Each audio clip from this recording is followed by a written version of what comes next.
Hey guys, how you doing? It's Henry at Mowers and Blowers. Good morning. I think it's a Thursday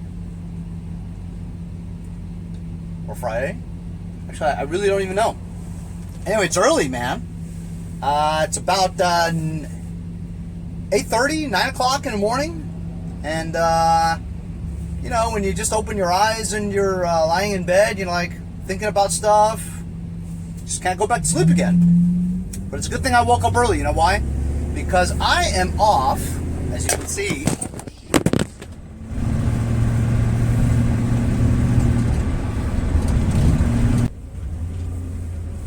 Oh, so sorry about that. I was trying my tripod in my truck. You know, trying some different angles, you know? Anyway, so yeah, I'm off to a tractor pick, right? And a funny story about this, bear with me, is that my friend Nick Ierardi, he was, it's a funny story about this one, okay? So it's this young guy who sold Larry a tractor a while back, right? You guys remember that? And he sold Larry the tractor with a bad transmission, and he didn't tell Larry, so I was kind of pissed at him for a while, you know what I mean? But Larry didn't really care so much, so why should I care so much, you know what I mean? Anyhow, so Larry actually turned Nick on to my YouTube channel. And so he was watching it, and he became a subscriber, and kid's been helping me out ever since then, you know. Once in a while he'll text me and stuff and ask me some questions about kind of how to troubleshoot this and that and the other thing, whatever. And then he has an ad on Craigslist or Facebook Marketplace, one of those things, where he has a picture of like tractors and stuff. He says, oh, if you're throwing away your tractor, you know, kind of like what I used to do, you know, but I've got so much stuff that I don't even want to do that ad anymore, you know. Anyway, so somebody bit on one of these things and says that he has a tractor to give him, you know. It's a Craftsman LTS1500. You know, it's the older version of the newer LTS1500, you know, the one that goes for a lot of money. What are the newer ones? But this one's not the newer one. It looks just like an LT1000, you know. Or it looks like a Pool-On Pro is what it looks like, you know what I mean? Anyhow, so he sent me a couple pictures of it in this guy's backyard, you know. And he says he has an engine in it and everything, but I don't know anything other than the fact that it looks okay, right? Looks like it's in decent shape, right? And it has an engine. I don't know anything else about it. It has one of those cool push bars in the front. And so Nick can't go get it because he said his trailer is all trashed, you know, so he couldn't go get it. But he threw it to me to see if I wanted it, you know? And while I've got always too much to do, right? I really can't pass up a free tractor with an engine, you know, especially one that's in decent shape with a deck. So it's funny how these things happen, you know. You don't know this person, but then all of a sudden you know this person, and now he's a subscriber, and then he helps you out and you become a friend, you know. He also bought one of my stickers too, so thanks, Nick. Thanks for the tip too. Oh, so he wants the bumper, right? And so he asked me how much I would charge him for the bumper off of it. And I'm like, well, first of all, I don't have it yet. And if I get it, right, why would I charge you money? You're the one who gave me the tip to get it. So, you know, if you want the bumper, I'll measure and see if it fits your thing, and you can have the bumper. Of course, no problem. Thank you for the tip, though. Let's hope I get it. So I'm driving to Central Islip, which is, I think, where Nick lives. You know what I mean? So it's early in the morning. The guy said that he gave Nick the address. Nick gave me the address between 9 and 9:30. Well, I should be there around 9:30, so I'm very prompt. I used to work at the airlines, so, you know, you have to be prompt, dependable, reliable, got to be on time. Actually, you have to be early, because if you're on time, you're late. If you're early, you're on time. That's what coaches for sports always say. Anyway, so that's my monologue from my van, and I'll bring you guys along to show you the entire process of how I picked this tractor up by myself. So as I'm driving down there, and by the way, it's North Babylon, not Central Islip. It's Nick who lives in Central Islip, which is probably why I was confused. Anyway, do you guys remember when when Nick changed my alternator on the drive home, my battery light was on. Now just driving down to North Babylon, the battery light went off. And look at my amp meter. It used to always say like 18. Now it's like a 12 or 14. You know what I mean? So, I don't know what happened, but scores!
So here it is, I'm back, and as you saw, it was very easy to pick up. It was right there on the street, wheels rolled and everything. One of the front tires was flat, so had some resistance, but all in all, you saw how easy it was. Pulled it right up, winch pulled it right into the van, used the front bumper to pull it up, and deck didn't get caught up or nothing, so all good. Brought it back. It was only like a 15-20 minute drive, not bad at all, you know, no issues whatsoever. Rolled it right off the ramps, came over here. It's a 5-speed and it's a 17.5 engine. Looks like a 42 deck. Deck looks like it's in great shape. I just put air into the tires and they seem to all hold air okay. Put a battery trickle charge on the battery, and I want to show you something that worries me. I don't think the engine will run.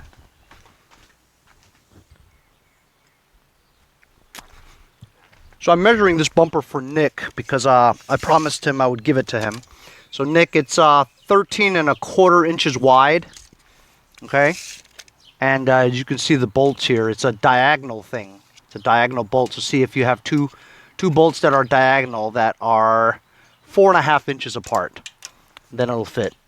If it doesn't fit your tractor, I'm keeping it for my Rodimus Prime or my other LT1000. Who knows?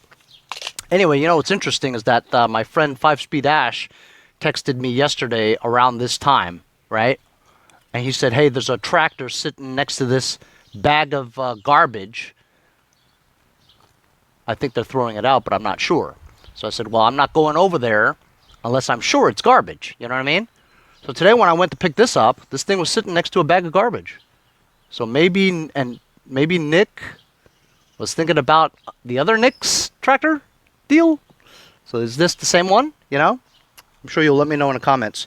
Anyway, so the guy that had this, I don't know, he knew what he was doing because it looks like the hood is taken off the bracket. He probably didn't know that the bracket comes off very easily. Let's say he wanted to work on the engine, right?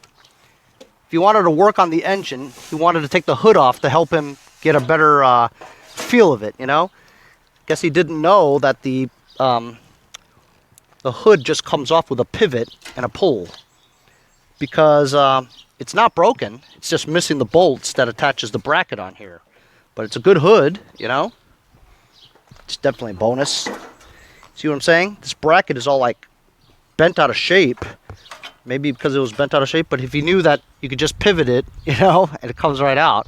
I'll rebend this on, try to find some bolts to, or screws to put that bracket back onto the hood. Let me get you over here to look at the condition. let's just check out this side first, okay? Looks like the throttle linkage works. And this is a Nicky that you can see right away, but I'm not sure if it's a copy or a real one. I think it looks like a copy. Has the fuel solenoid. Aye. Missing the top cover, obviously. The dipstick is out. Or like they say in Canada, out. And so obviously there's no Earl, right? So there's a dipstick, Earl, no Earl. It's got a voltage regulator on it. Solenoid fuse actually has two inline fuses. One main one and one tubular white kind. You know what I mean? That's in a line.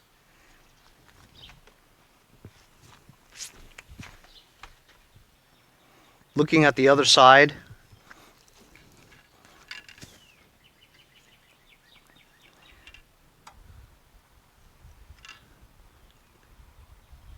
Man, God knows how long this dipstick has been off of the engine and how much stuff may have gotten into it. You know what I mean? I know you know what I mean. Dipstick? Cletus, you dipstick? Cletus, you know what you are? You're a dipstick. A 14-karat dipstick. It's a metal ring gear. Starter looks okay. This thing was bent down. Spark plug boot is not connected. Let's turn it and see. Seized. But then again, I think it's because it's seized from the flywheel onto the magneto. You know what I'm saying? But I think I could probably get this to... it's hung up on the starter gear too, see? So the evidence shows that this thing stopped, the engine stopped midway. That's why the starter gear is still attached to the flywheel, you know what I mean? And then seized that way. So it kind of indicates that he was driving it, right? And then it just stopped and seized. No, because if he did that, the ring gear wouldn't be on top. You see what I'm saying? For the ring gear to be stuck on top in the engaged position onto the flywheel, and then it stopped, it showed that he tried to start it. It engaged, turned the flywheel, and then it seized. So, could be a lot of things, but given the flywheel, the gear is stuck on the flywheel still, you know, in the engaged portion of it, it shows that it seized when he was trying to start it, and that it never loosened up again. So, I mean, that's just what I see, you know what I'm saying? Makes sense, though. Let's see if everything else moves around. It is engaged, see? It is engaged in the PTO position, which is not good, because if it's engaged, right, look, see? That cable is not going to retract because of time. It's frozen there from rust. So that's going to be an issue. It's not free spinning. And as you can see, the wire's not attached. Oh, it is attached. It's seized in that position, you know? So that's no good.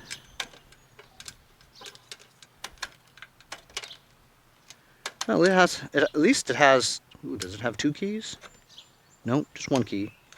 And I just bought an ignition switch for that Scott's too. This is the same ignition switch. Either way I need it, you know. 20 amp fuse. And it's good. So this is going to take some doing, you know. It's also missing the shifter knob. Ooh, guess what? I've got lots of parts.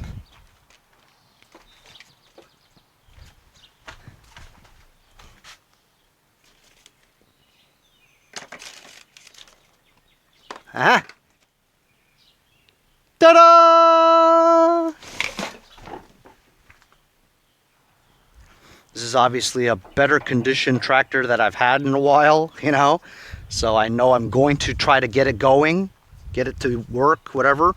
Whether I have to put an engine on here or not, this obviously jumps the line, right? I was gonna do the Toro thing today, and take that engine out, or get that engine started, or see if it starts, and then put that engine on the yard machines. That was supposed to be my plan today, right? But obviously, when the situation arises where it works, but it's stiff, needs some Earl. It's got the reverse in motion thing, the reverse in operation, RIO. Has a safety switch over here where once you put it in reverse, it's going to kill the engine to prevent you from mowing while it's going in reverse. So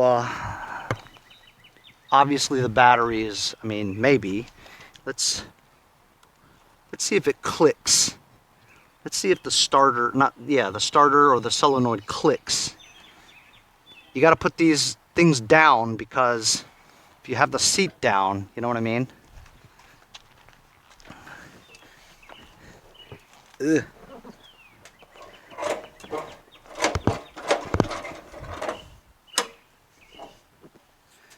Okay, PTO's down. Ooh! The starter is moving. Oh, awesome. It's not going up, but the starter is moving. Starter's moving, which means what? That's right. Starter motor, solenoid, ignition switch, and I guess the battery kind of holds the charge. Scores! And what else? Oh, wait a minute. See, I'm not sitting on it, right? And it's still spinning, so that's odd. Let me put the seat up. It still spins, see? So the seat safety switch either has been bypassed or it doesn't work.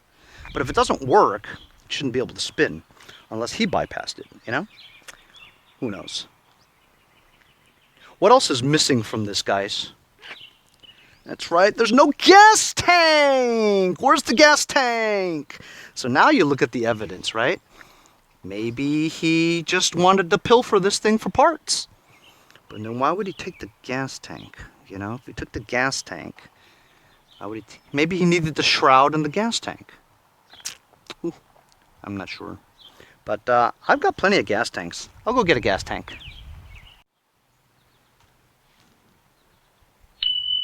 I've got a nice clean gas tank right here. Just need a couple of 3/8 bolts. Boom! Some gas lines. Good to go. I'm going to oil that ring gear for a second. So I'm going to use some penetrating oil from my friends over at Lucas Oil Products. Right around there. Lift it up a little. Down here. Another reason why it may not be moving upwards when it's spinning is because the battery's too weak to spin. You know what I mean? That could be it. I'm also going to use some Toolbox Buddy, which is like WD-40, from my friends over at Lucas Oil Products to lubricate this area here.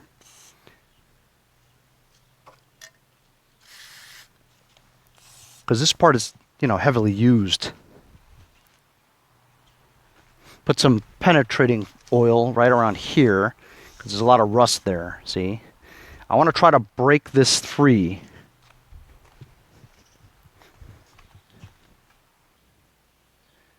I'm going to try something. I'm going to lower the deck.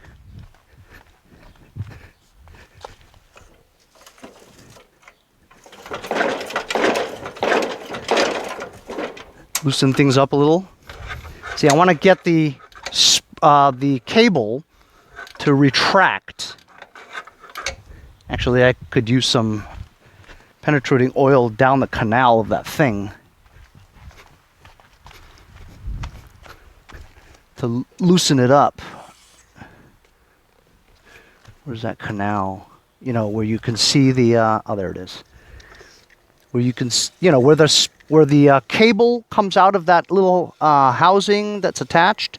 I want some penetrating oil to drip down there so that it's lubed, you know, so it makes it way down there. And then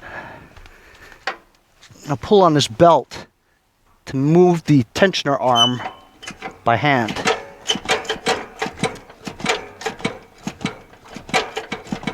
Yeah, it's stuck a little.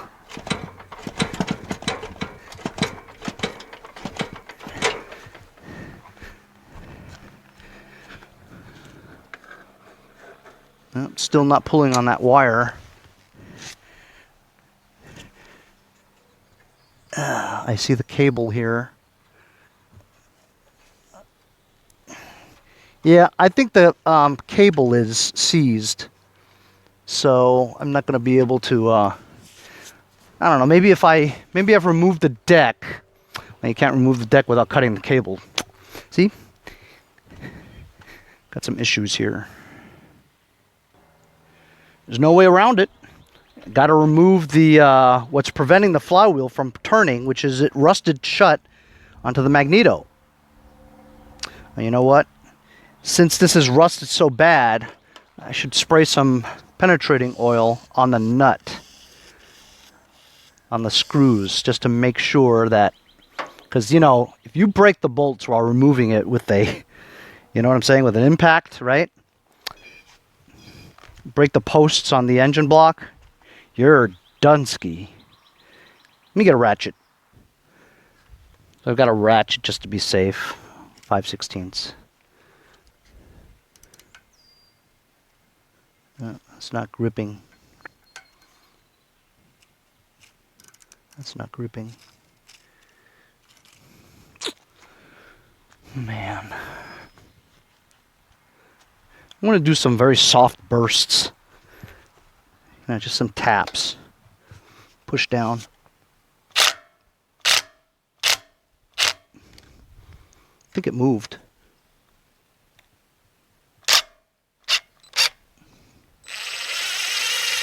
That's one successful extraction of a rusted bolt. This one looked like it had some resistance. Yeah, it still has some resistance, but it is turning. But I think I got it up a little, so I'm going to spray some penetrating oil into the grooves. I'm going to also spin it back in again, then back out. There we go. You see that? Turn it back in after the penetrating oil is in the threads, then back it out. Successful extraction of the magneto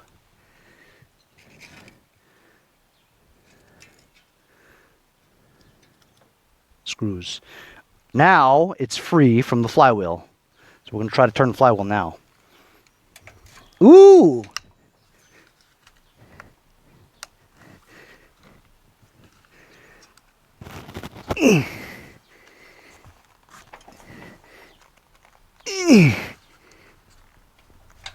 Oh, I feel something.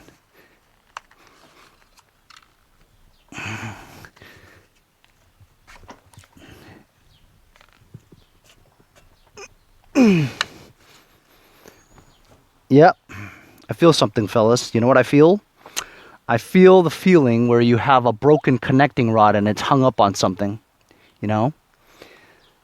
I'm going to remove this so I can get a breaker bar. Oh my goodness. I'm going to remove this nut on top. Remove that cover. But first, I'm going to try this 15/16 socket and a breaker bar to help me turn it.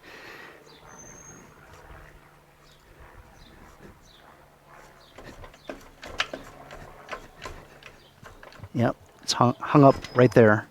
Won't go anymore. It's definitely blown. I heard pieces moving. There we go.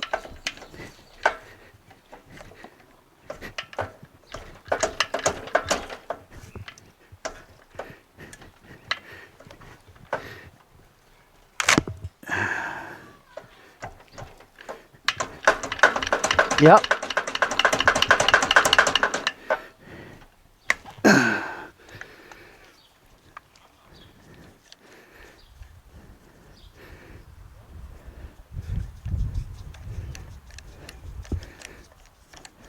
There's a pool of water where this bolt is. Hi!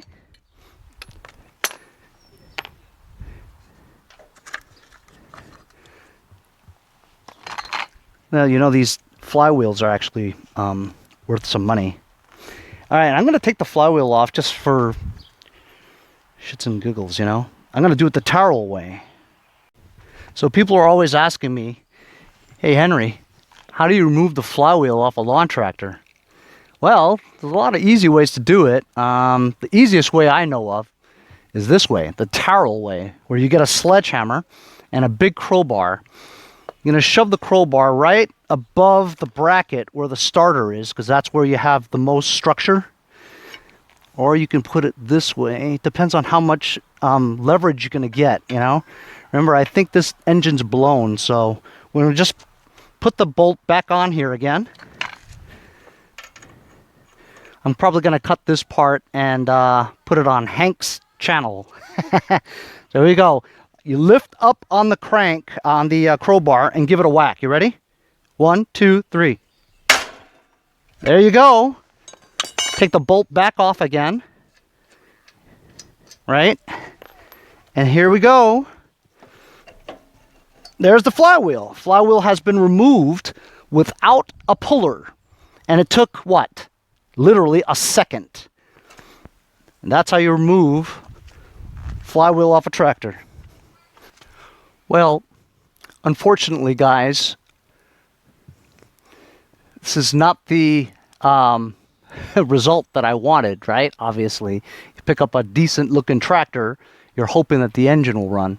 But there's a reason why people dump decent tractors. Obviously, there's bigger issues than, you know, what is led to believe, you know. So I'm not 100% sure yet, because I haven't taken anything other than the flywheel off, you know, to really decide. But I'm probably 99% sure that the connecting rod is blown in here, you know. So I'm going to, today, I still have time today, you know. I haven't really done too much yet. I'm going to remove all these pieces, right?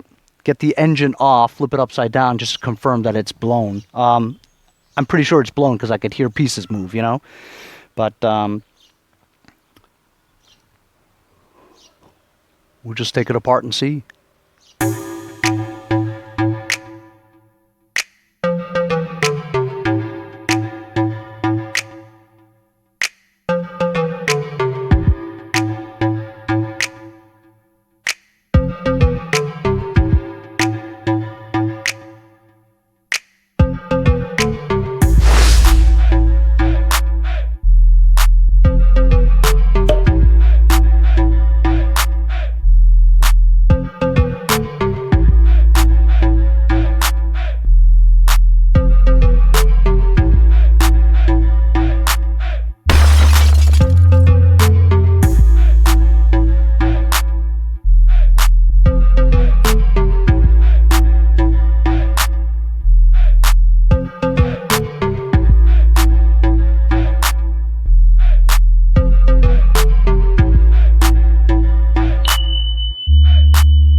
So as you guys saw, I was messing with that engine a little bit. It looks like I pulled out the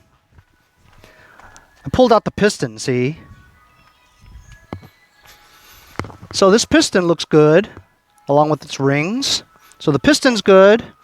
The cam is actually good with a good ACR, compression release lever. Pops back as it should.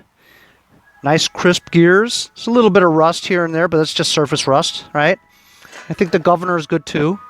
And I think this engine block might be good too. Governor shaft seems a little strange, almost like it's seized or something like that. It doesn't really move, you know? But the crankshaft is Dunsky because the journal is trashed. Not to mention the SYNCHROBALANCER is also trashed. Anyway, so I have plans for this. You know what plans I have? Well, remember, Nick from Medford gave me an engine, a 17.5 with a bad piston. Maybe I'll put that piston in there and it'll work. In the meantime, as you guys saw, I used the vise that I got from Nate Wagner from Minnesota. I'm using that vise more than I ever thought, you know? Hey, Mr. Softy. Maybe I should go get an ice cream cone, eh? Anyway, so I used the vise and I bent the bracket for the hood on the LTS1500. I bent it back into shape, found a bunch of screws, got it on there, so now the hood's good to go. So get this. You guys remember the Toro 1238Xl hydrostatic tractor that I sold the other day for $650? Dude's very cool. Anyway, as you know, this Toro over here is probably going to be trash, right? And so since it's going to be trash, the hood is in excellent condition, right? So I told that guy that bought my tractor, I said, hey, you know, I got a good hood if you're looking. And he says, yeah, I am looking. I've been looking for a while.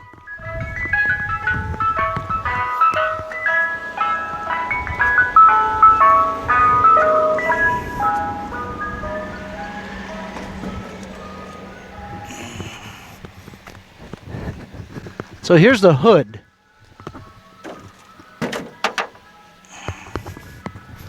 The hood's in perfect shape.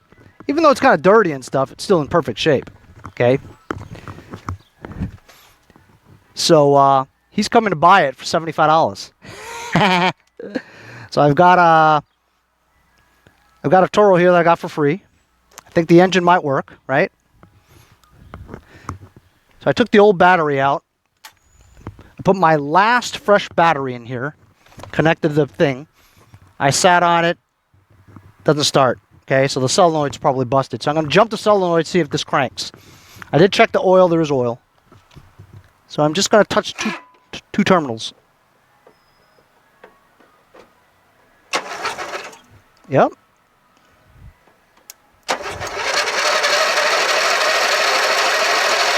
How about that? Cranks.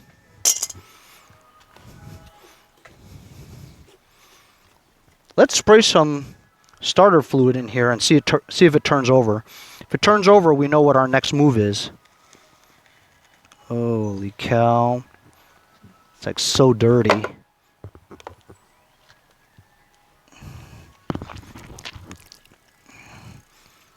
So as you guys saw today, did a teardown of that engine, removed it from the LTS1500. Had to take the hood off of this so I can sell it to that dude.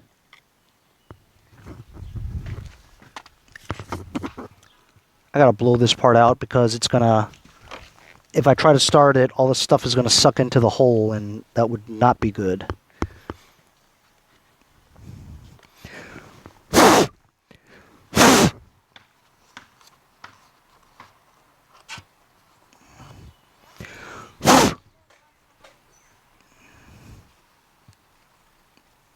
There's so much debris around here.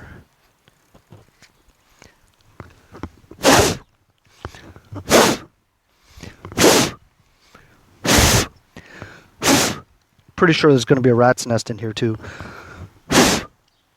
Alright.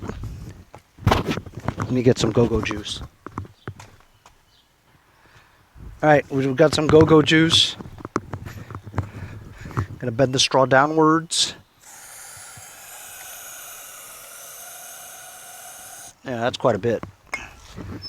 Choke it. That's almost flooded. Alright, you guys think it'll start? Just see if it turns over, okay? I better not stand there. Here we go.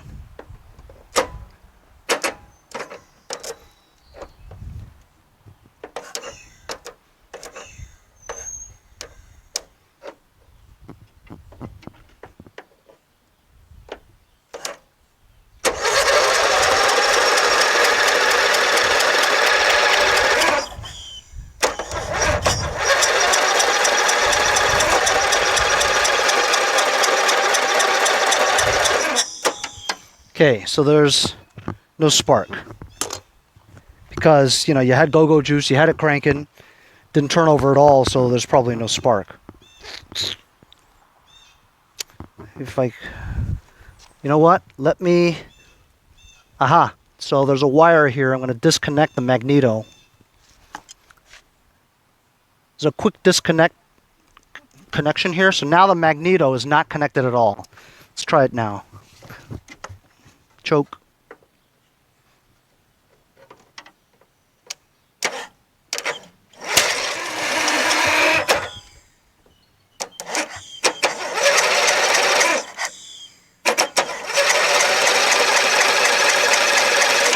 So you guys saw we got spark, obviously, because the magneto was killed.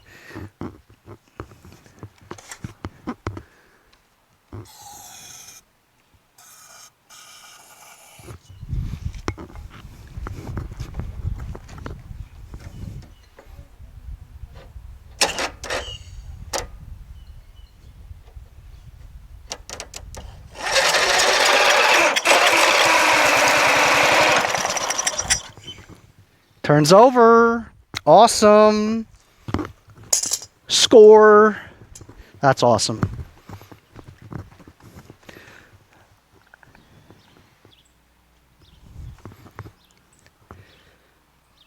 So it certainly looks like that we're going to be able to salvage this engine today from a tip from my friend Nick Ierardi. You got to tell me how to say your name, pal. Anyway, let me know about the bumper bar if you want it. Let me know if it fits. Remember the dimensions that I told you about. So while this tractor, oh, by the way, I looked at the sticker. It's a 2009. So that's a pretty, it's only 11 years old. That's a pretty new tractor for me. You know what I mean? So, you know, I don't even really know if it's a Craftsman or not. It doesn't say Craftsman anywhere. Oh. It is. It's a Craftsman. So it's a Craftsman. It's a 2009 model, right? It's got a 17.5 horsepower engine in it. As you guys know, we just took that engine off of it, took it apart, and that engine is donkey! So we could probably save the piston and the camshaft, as well as the short block, the heads, all the other stuff. The only thing that was bad with it was the connecting rod and the SYNCHROBALANCER. So Nick from Medford gave me an engine, 17.5, that day that my van broke down on the highway, remember? Anyway, that has a bad piston. So if I took this piston and put it into that engine, maybe it'll work. I have to think about what I want to do, you know what I mean? Tomorrow, I am going to clean the carb on this and kind of figure out the safety switches on this thing, because it wouldn't start because of the magneto kill wire. Obviously, it's going through the safety switches as usual, you know? But it turns over. So I disconnected the magneto and we found out that it has spark, gave it a little backfire, and then it started, you know what I mean? So I just needed to clean the carb there and straighten out the safety switches. But that engine runs. Now look, this engine is a quiet 12.5 horsepower flathead, right? What do you think? Should I put that engine on here? Or should I fix the 17.5 from Nick from Medford with no guarantees that it'll work, of course.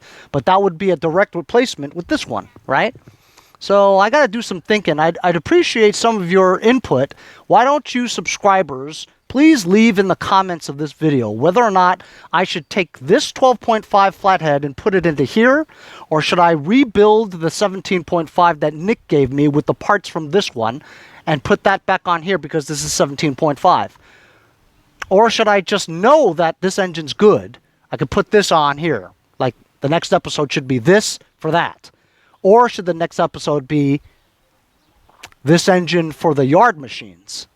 And then the next episode should be me fixing the 17.5. Decisions. I just don't know. But that was a pretty good score. It was a nice tractor, you know what I mean?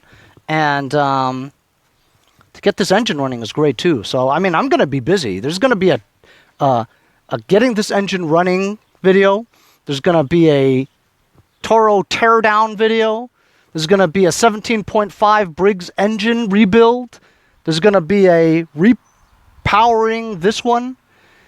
And at the same time, I still got the yard machines in the garage, right? And then after that, I've got the Kohler 20.5, the Jamal Alatet tractor in the yard, right? You guys know what Jamal Alatet means? Why do I call it a Jamal Alatet? Google Jamal Alatet. Anyway, it's a beautiful day.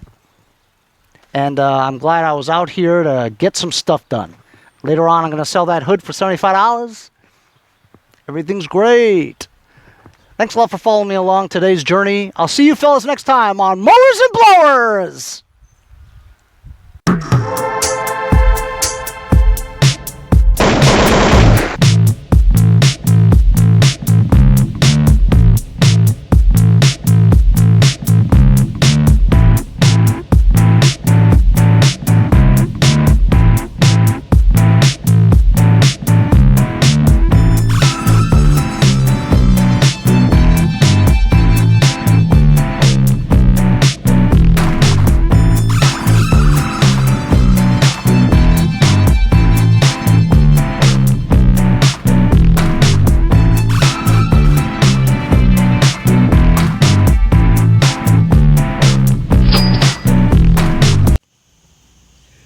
Quick update on my lawn. I know one of my subscribers, Walter Dillo, he wanted to see. This area is not growing. Remember, my kids, they play on the lawn every day, especially with the summertime. So it's going to be difficult to grow. Also, because of my parts storage bin over here, the sprinkler doesn't get past that tree. See, when they put that sprinkler system in here, this tree wasn't there. So now that the tree grew, it blocks the sprinkler from getting over here.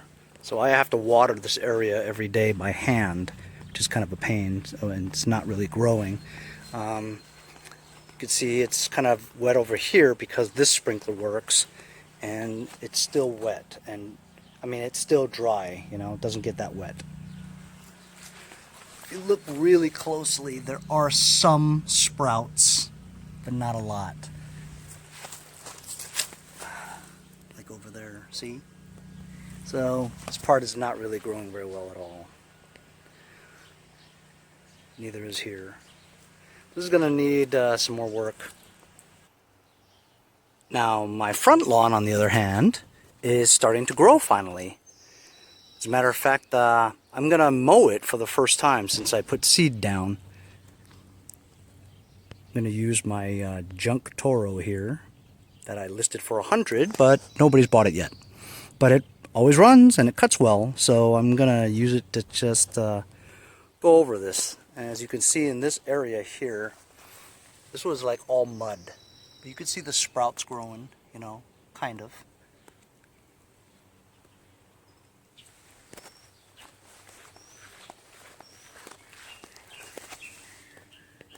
It's growing.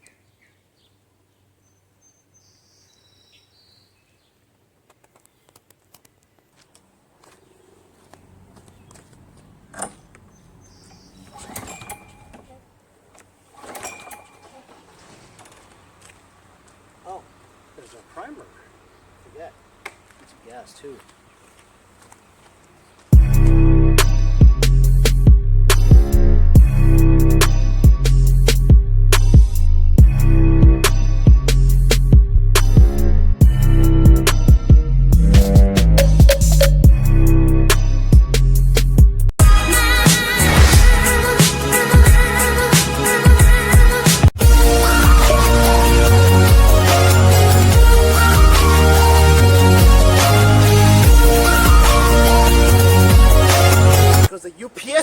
screw this up, I'm going to see you next time on Mowers and Blowers.